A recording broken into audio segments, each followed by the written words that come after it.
If you are staring at a stack of unpaid bills right now, the weight can feel personal. But looking at the numbers reveals a system designed to be incredibly difficult to walk away from. To see how this happens, look at this debt bubble. It represents the original amount you borrowed. Even if you never spend another dime, the bubble grows larger every day because of interest. When you make a minimum payment, you might think you're reducing what you owe, but most of that money is just covering the interest that piled up over the last month. The core of your debt stays exactly where it is. On a standard credit card, following the minimum payment rules can stretch your payoff timeline into decades. Over 20 years, you can end up handing the bank twice as much in interest as the original item actually cost. Getting out requires a change in approach. We have to stop throwing random payments at the wall and start using a specific strategy to dismantle the math of the trap. The first tool for escaping the cycle focuses purely on the numbers. It's called the Avalanche method, and it's designed to save you the most money possible. List every balance you owe, ordered by interest rate. Make minimum payments on everything to stay in good standing. Then throw every extra dollar directly at the highest interest rate until it's gone. If you struggle to stay motivated, try the snowball method. It ignores interest rates. Instead, you attack the smallest total balance first. Erasing an account gives you a quick, tangible win, building the momentum needed to stick with the plan. If you feel overwhelmed by juggling 5 different due dates and minimums, the third option is debt consolidation. This means taking those separate high-rate balances and merging them into one single loan.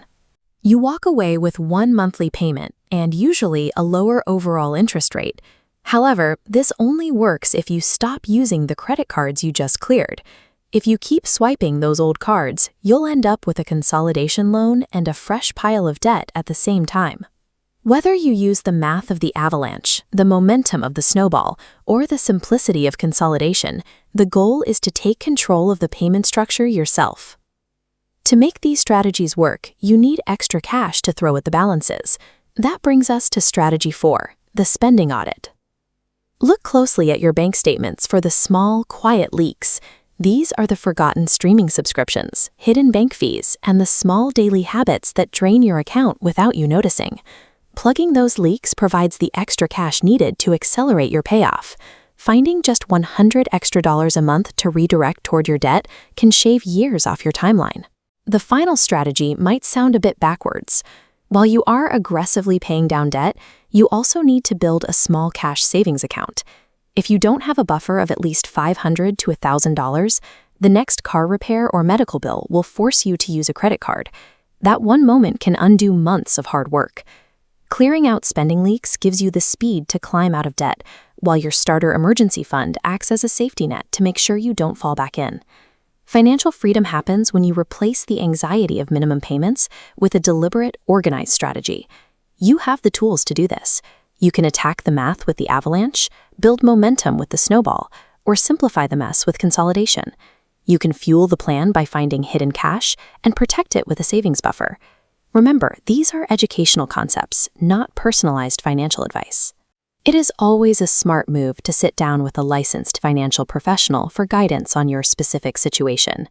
The system relies on you making standard payments for years. When you apply these mechanics, the math works for you instead of against you. Which method fits how your brain works? The math of the avalanche or the momentum of the snowball? Let me know in the comments and subscribe for the next breakdown in this series.